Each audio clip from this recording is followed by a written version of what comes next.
There we go. Hi, everyone. I am Dr. Leslie Pasco, the lifestyle dentist, and I am here with Sherry Jolly from Dental Support Essentials. And we thought it would be great to jump on here and answer a bunch of questions out there in regards to the coronavirus and how to handle this in your dental office. So I want to make it clear we're not going to discuss anything about, the details of the coronavirus, where it came from, what it means, who created it, what does it mean for we're not going to get into any of that here. What we want to get into is answering questions in regards to how it affects the dental office and the business of dentistry and what you can expect. Earlier, I put a quick post on there asking the audience to ask some questions, and so that we could include that in our live stream. We had an overwhelming response, tons of questions that came in. We definitely would love to answer them all, but there was definitely some that stood out that we want to pay more attention to, that others also kind of fell into that same group. It turns out there was like 4 questions that really stood out at the top, and so we're going to summarize those and answer it. Okay, so thank you everyone for joining us and for being here with us. This really is an important part of history right now, because these types of things have happened before in history and have been handled, and I'm quite confident and sure that all of the actions are being taken to handle this on more of a global level. But how do we handle it in the dental office on a day-to-day basis? So we're going to discuss here how you can navigate through the difficulties that you are experiencing or may experience or think you may experience in the future in regards to the coronavirus. Okay, so Sherry, are you ready? I am ready, yes. All right, good, me too. All right, so the first question is, I think, best for you. The question is, can I have some of my employees do insurance billing from home, and how can I make that happen? Well, there are lots of ways to work remotely now. The ability to work remotely is not limited. There's many avenues. What's more important for you in the dental practice is if you're using a HIPAA compliant means or not.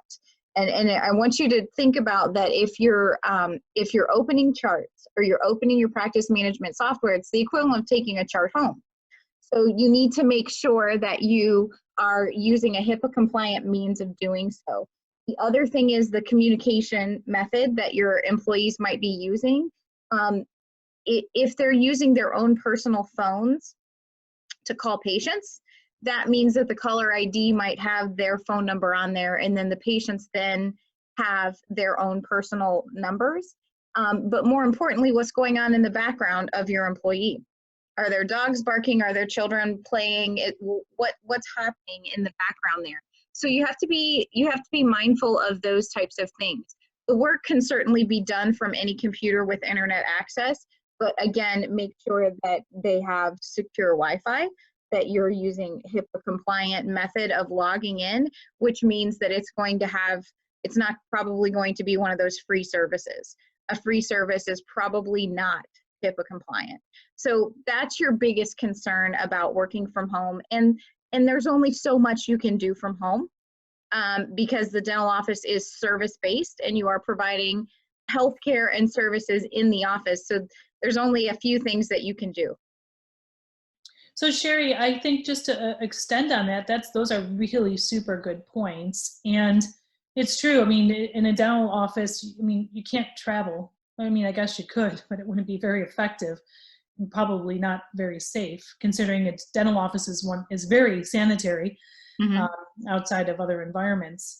I guess one of the questions I have is, what happens if, let's just say if, there becomes a mandatory shutdown and you have employees that you're responsible for? I know that I've talked to other business owners that are not in the dental industry or service industry, insurance industry and such that they're in, and they can have employees work from home easily. So if their kids are off of school, because schools are closing, if their kids are off of school or at home, it's going to affect the workplace and all, because if you have employees that have children, how are they going to get to work if their kids are home because their schools are closed? And I guess if there's a mandatory shutdown, what do you think is going to happen, or what do you think? I know you do a lot of research in this stuff, so. Well, yeah, I do. And a lot of what I do actually involves remoting into doctors' offices. And that's why we have to use certain methods that are actually HIPAA compliant. The good news is the technology is there. There's more than likely that your phone system is a VoIP phone system, which means it's internet based. So your biggest obstacle is going to be probably internet speed at the employee's house. And sometimes the speed isn't fast enough to run certain programs, but usually the phone is fine. You can probably reroute the phone, and there's something called a soft phone, which is basically you plug headphones into the computer and use your computer as your keypad. And just like you can FaceTime on your computer, well, like we're Zooming right now on the computer, you can use your phone system that way too. And some of you that have those sophisticated phone systems, you might actually have the ability to do that and that's probably a little bit better. But remember that anything downloaded on your employee's computer can't have patient information on it. You're going to have to keep it on your system. So there are some rules to follow on that. But like I said, if you're not doing a lot of dentistry, there won't be a lot of front desk stuff eventually. Now's the time to catch up on everything, the things that have been sitting on the desk because you didn't have time. You can spend the next week or so taking that up, but you have to consider that as the dentistry stops, because doing dentistry is what creates the work for everything else. As the dentistry stops, the rest of this may slow down. So then, Sherry, what do you suggest will happen if I'm a single mother and I'm working as a receptionist or an insurance biller or one of the administrative positions in a dental office, and my children's school is closed for 6 weeks, which I'm hearing stories about this. What, as an employer, what could I expect of my employer? Are they going to give me assistance for childcare? What can I do? What if I can't work from home because of the HIPAA compliance and the communication issues? What do you see anything happening? Is there unemployment or? Well, I did see that at least in my state, they have announced that you could possibly qualify for unemployment if your company was shut down due to the national emergency. And we're starting to hear more information from our insurance carriers and other assistants that there may be some sort of assistance. And I've actually seen on Facebook, it's quite interesting. Just and I live in a small town, my small town, there were teachers on there posting saying, if you have so many children, I'll watch your children. I'm a teacher in the school district, and I'll watch your kids and that kind of stuff. Now, choosing a babysitter is not something you do off the hip, but I was really heartwarmed by the community effort going on, and I think that people will work together, just like we always do, work together to find a solution. And I think we're going to be amazed at some of the things that come out of this. Just like any other thing that happens, necessity is the mother of invention. I think we're going to find some great solutions. Yeah, that's a really good point. I think there's so much focus on all the bad things that are surrounding the coronavirus that something good like that should be promoted and talked about, because sometimes in tragedy, we pull together and that's when we're the strongest. So, all right, perfect. Great. Okay, so Sherry, I think, do you have the next question in front of you? I think. Yeah, the next one I think is probably more for you. And it says, how can I curb cancellations and no-shows? With people being afraid to go out, people being told to stay home in some places, how can they do that? Yeah, so first of all, I guess in whether it's during the coronavirus season or not, I think realizing that good, solid control on your schedule is really what keeps the schedule full and fills it and continues to fill it. And I don't think it's any different here. But I think that through good communication and increased communication, you'll definitely be able to help curb the cancellations and potentially the no-shows as well. Of course, when fear is promoted, it's always really difficult to work above and beyond that. But again, just like Sherry had pointed out, talking about the good and not necessarily focusing on the negative is something that you can do internally within your office. Share good stories, share good thoughts, share about how you can better help and serve your patients with each other. And also keep in mind, a dental office is probably one of the safest places for your patients to be because it's so clean. And we'll talk, about different options for that maybe in a little bit. But I think that promoting that in lots of different ways will also help keep your schedule full. Hopefully you have a full schedule to start, and then the only objective there is to keep it full. So I would say during a time like this is definitely increase your outflow, increase the number of calls you make, maybe even take people's appointments that are confirmed and call them and thank them for confirming and just reaffirm that you're looking forward to seeing them. Many dental offices have those automatic confirmation systems through Lighthouse or Solution Reach or something like that. And I think it's really important to let people who are confirming know that you received their confirmation and you are there and you are seeing patients and you do look forward to seeing them at their appointment. So I think too much communication during this time is not necessarily a bad thing. I think also too, probably, take advantage of this time. People are looking for details about cleanliness and sterilization and how to get rid of germs. Might not be a bad opportunity to actually share with the patients and maybe your community all the things that you do on really a regular basis, on a daily basis with your sterilization and disinfection protocols. Maybe not in deep detail, but why not send out a quick email blast letter to your patients to let them know that you're following all the standards and not to worry, that it's still safe to come in for their dental appointments. Geez, I even got a letter from Southwest, even one of my credit cards, my hair salon, so I know I've done it for my office. You can look at Live Well Dentistry Facebook page for a sample of what I sent out and what I have on social media. So that really helps. Utilize the opportunity to help your patients be better informed.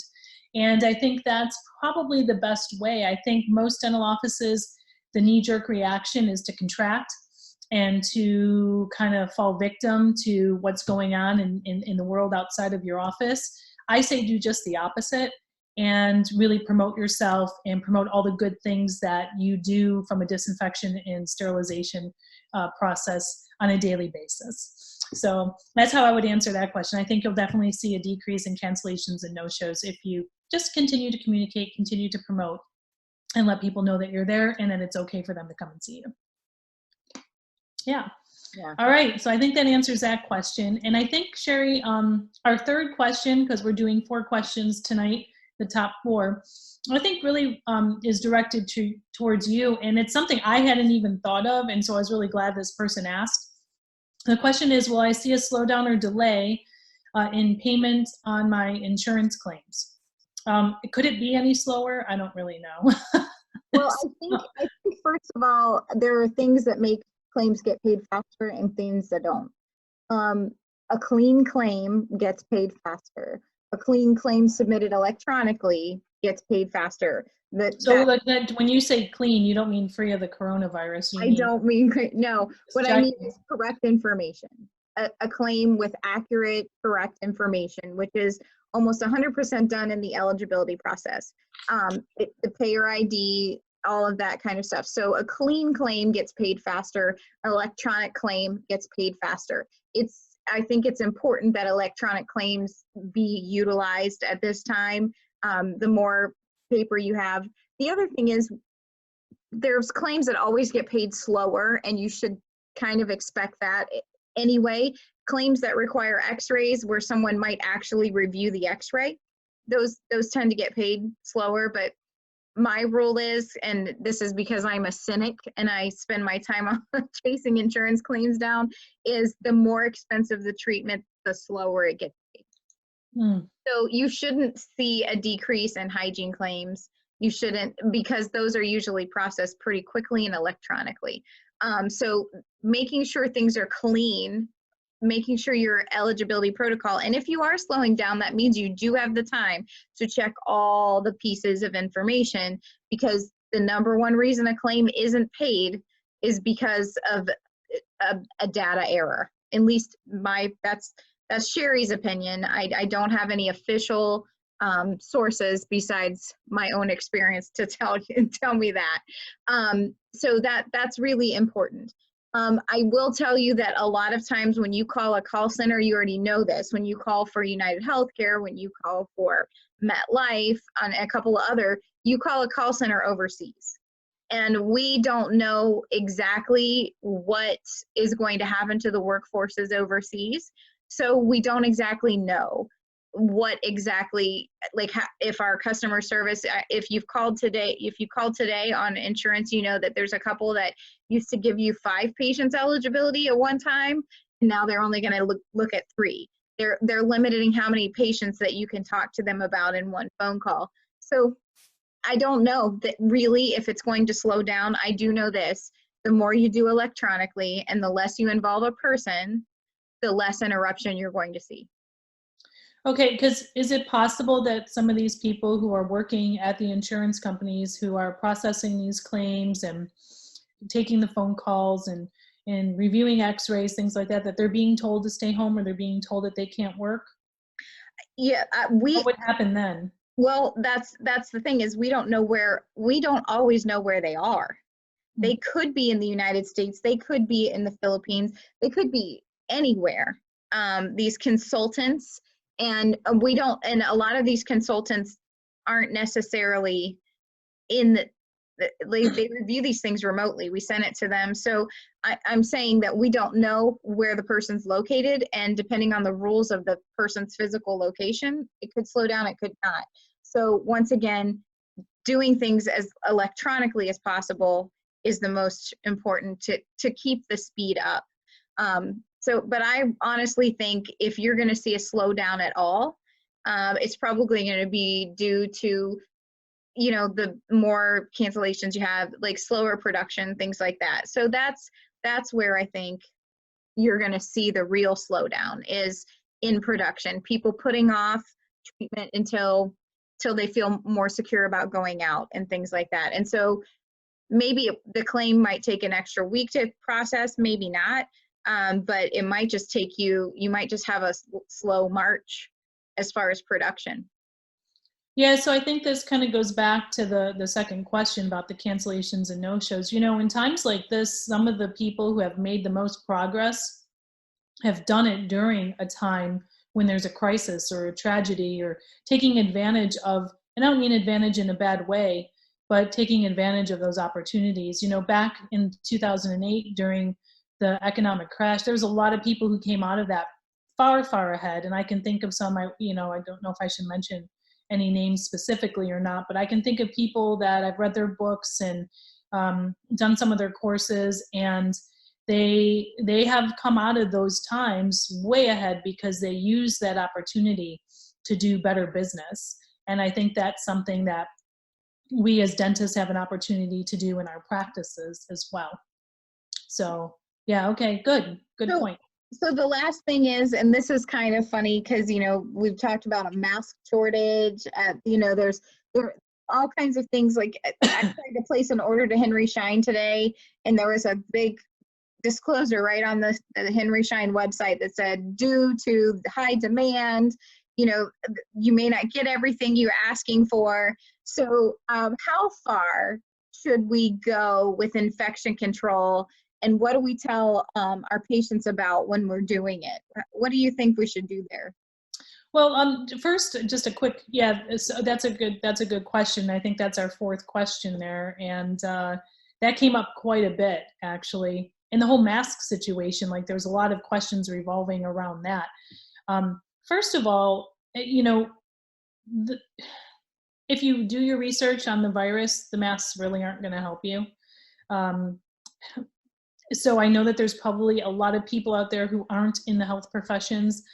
You can see them walking around. You can see them at the airport, Walmart, whatever, walking around with masks on. That's not going to help because it's an airborne transmission, which can go through your skin and your eyes too. because your skin is a breathing organ as well. So I guess if you see somebody, or if your patients are asking if they should wear a mask, I guess maybe tell them the truth.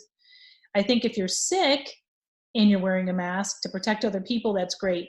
But if you're not sick and you're wearing a mask to protect yourself, it's probably not going to help if you're not actively treating people. So that said, in the dental office, yes, we should be taking all of our standard actions that we normally take every single day. Nothing unusual, nothing changes as far as how we disinfect and sterilize our instruments in our rooms. That should all stay the same, because those are the standards that we're expected to follow, whether we have the coronavirus or any other kind of virus that's out there. Just make sure you're using the right products, and that that you should be using anyway. So I think that's probably my first answer. That said, probably behind the doors where the clinical operations takes place is the safest part of a dental office, where you're not going to experience any transmission because it's so clean and sterile and disinfected. However, the administrative part, the front office area, is probably the most dangerous area. And I don't want to say dangerous and make it sound really heavy, but if there's going to be any transmission, it's probably going to happen somewhere around there. So what I would say is, first, declutter your workspace. Get rid of anything you don't need to absolutely do your work.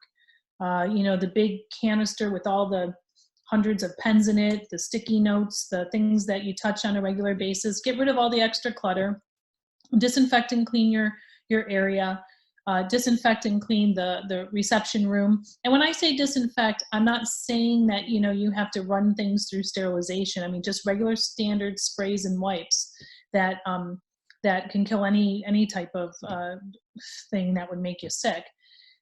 So I would say maybe increase your housekeeping protocols a little bit, which you'll see on my letter to my patients, which is also on my Facebook page, that we announced that we are doing that.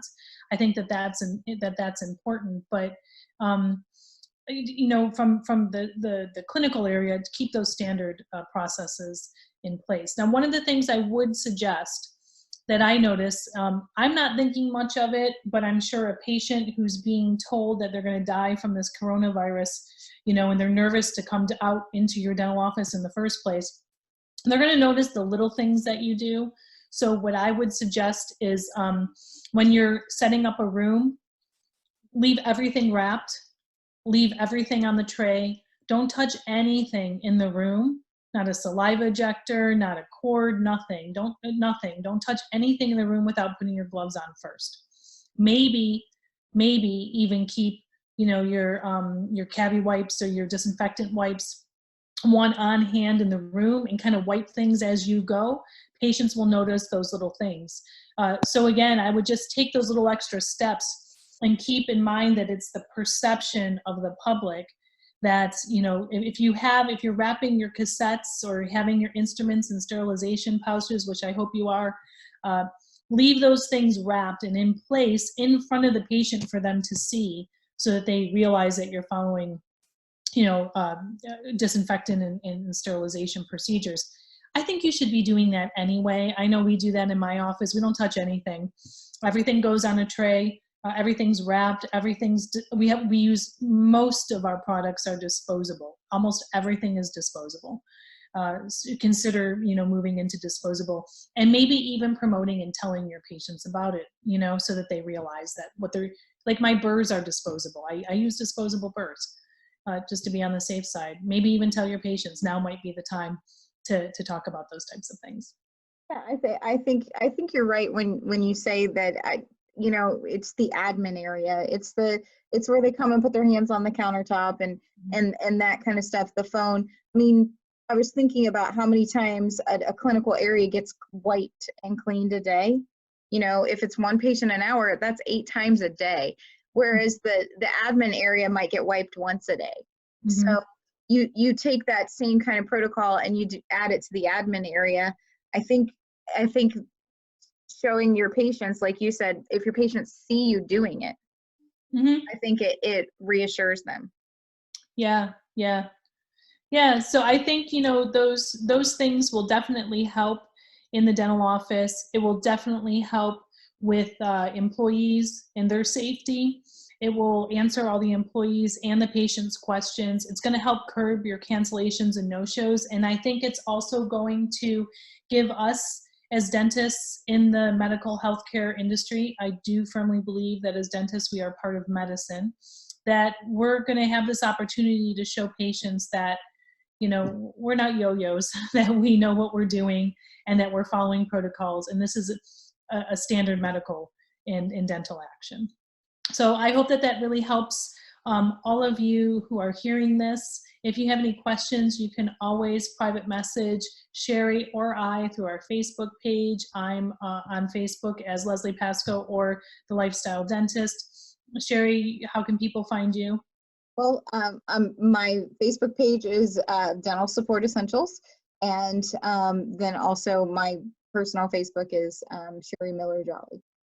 All right, cool. I hope that helps everyone. Thank you guys so much for joining, and I guess we'll see you at the next time. See ya.